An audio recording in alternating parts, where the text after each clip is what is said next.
Fridtjof Schion, L'œil du cœur. Chapitre 10. Iman, Islam, Ihsan. La tradition islamique, ou plus précisément encore la qualité de musulman, comporte 3 éléments ou états fondamentaux. Premièrement, al-iman, la foi, dont le siège est le cœur.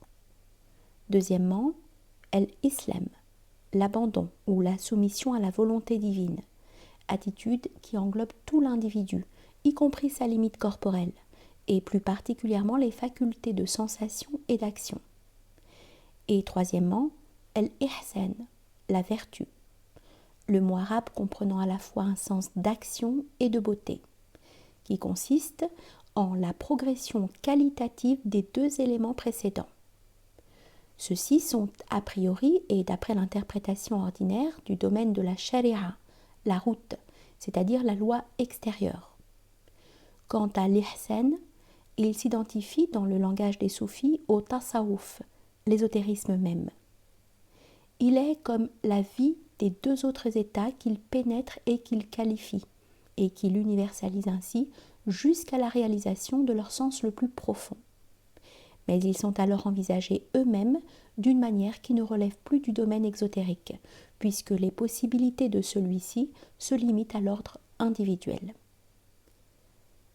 L'exotérisme, tout en insistant amplement sur la foi et la soumission, qui sont ses piliers en même temps que son contenu, n'a pour l'ihsan qu'une définition extrinsèque et ne sait en expliquer la nature. C'est là qu'intervient le soufisme, qui, à part son aspect de doctrine métaphysique et en tant que théorie et méthode spirituelle, est la science même de l'ihsan. Celui-ci est ainsi le point de jonction entre la religion extérieure et la sagesse initiatique.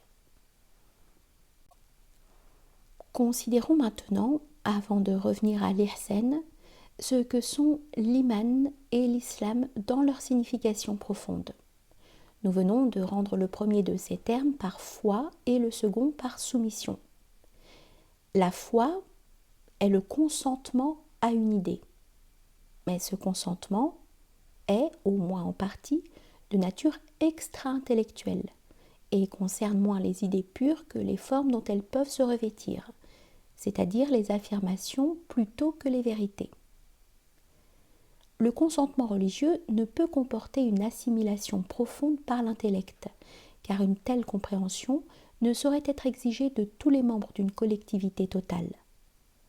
L'adhésion à une doctrine religieuse doit être réalisable par tous les individus compris dans une telle collectivité, et cette adhésion sera en partie intuitive, en partie rationnelle, et en partie émotive et imaginative.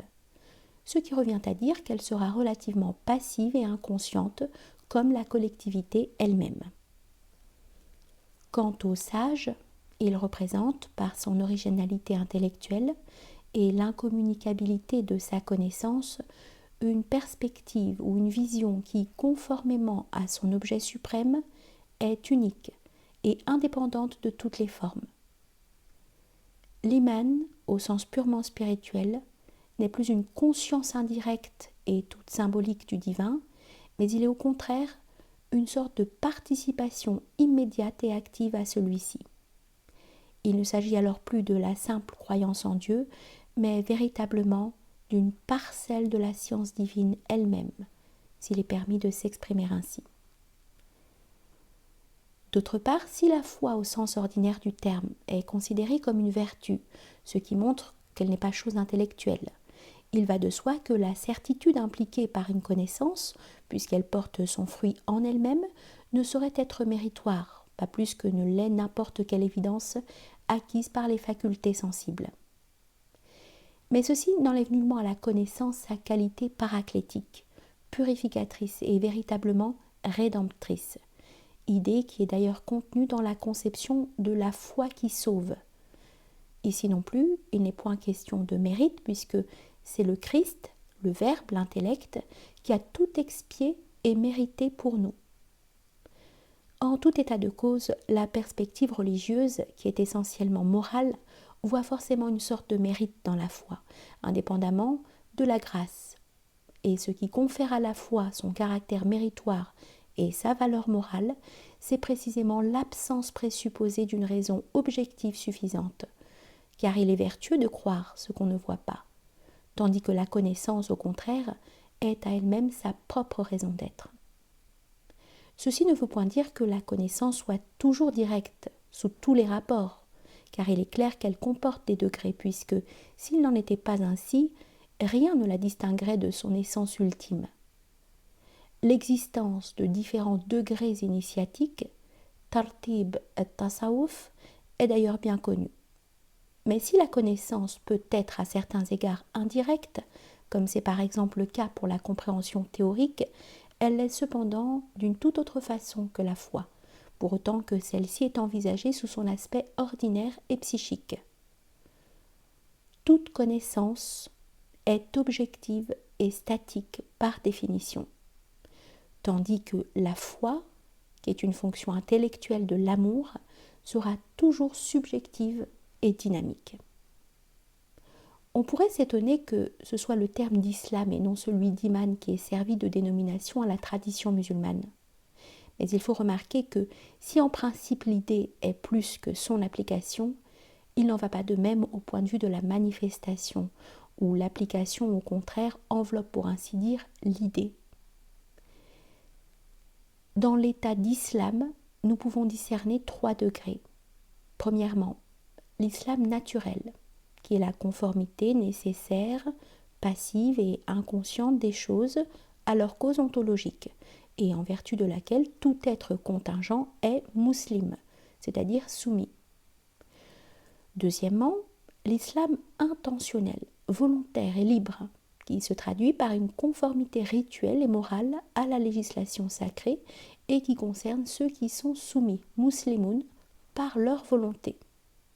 Ce sont les musulmans, ou pour appliquer cette idée en dehors de la forme islamique, ce sont les hommes en tant que rattachés à leurs traditions respectives. Troisièmement, enfin, il y a l'islam spirituel, qui, lui, n'embrasse plus aucune collectivité comme telle, puisque ceux qui le réalisent sont unis dans l'amour divin. Ils sont soumis par l'effet de leur réalisation spirituelle, et non par une volonté plus ou moins séparée d'eux-mêmes, et c'est pour cela qu'ils sont à eux-mêmes leur propre loi.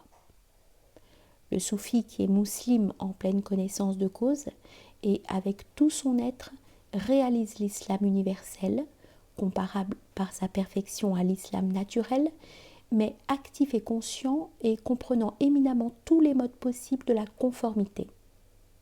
Cet état procède en somme de la fusion ou de l'interpénétration de l'islam volontaire de l'individu et de l'islam naturel de toute chose. L'âme s'étend à la manifestation totale et s'y infuse en quelque sorte, et inversement, la manifestation totale entre pour ainsi dire dans l'âme et devient l'islam de celle-ci. En d'autres termes, l'islam naturel ou cosmique est pénétré et rendu symboliquement conscient par l'islam spirituel du soufi. Ainsi le monde semble dépendre du soufi, et comme celui-ci est sa propre loi, il est la loi du monde. D'autre part, le soufi est pénétré par l'islam cosmique, en sorte que son propre islam perd tout caractère individuel et particulier, et s'identifie à la nécessité profonde des choses. Il nous reste à parler du troisième état, l'ihsan, la vertu, ce que nous pourrons faire à l'aide du ternaire suivant, shari'a, tariqa et haqiqa. La shari'a, la large route, comprend l'iman et l'islam en tant qu'éléments religieux et sociaux, donc avant tout ce qu'ils impliquent dans les ordres dogmatiques, rituels et législatifs. Le second élément du ternaire, la tariqa, la voie étroite et directe, est identique à l'ihsan. Enfin, la haqiqa, la vérité transcendante, en est la raison d'être et la fin suprême. Les 2 derniers éléments du ternaire sont par conséquent du domaine de l'ésotérisme. La shari'a, la route, est la participation indirecte à la haqiqa. La tariqa, la voie, conduit de l'une à l'autre et elle le fait moyennant la connaissance. L'ihsan est donc la voie et la vérité, la connaissance et l'amour. Considérant maintenant les deux modes de l'ihsan, la connaissance et l'amour, nous verrons qu'ils traduisent en quelque sorte respectivement l'iman et l'islam. La ma'rifa ou connaissance est en effet un iman vivifié, ayant dépassé la lettre et devenu esprit. Et la mahabba, l'amour, est un islam vivifié dans un sens analogue. La soumission statique est devenue une participation dynamique, car Dieu est amour. La connaissance relative est séparée de l'amour relatif, comme l'iman est séparé de l'islam. Mais la connaissance absolue s'identifie à l'amour absolu. Connaissance et amour sont alors les deux aspects d'une même réalité, comme la vérité et la perfection sont une. L'intellect tient dans le microcosme humain le rôle du principe et l'individu celui du manifesté. Or l'ihsan est la réalisation consciente, active, immédiate des rapports qui existent entre le principe et la manifestation. Il est d'une part la sanctification du créé et d'autre part sa résorption ou annihilation dans l'immuable.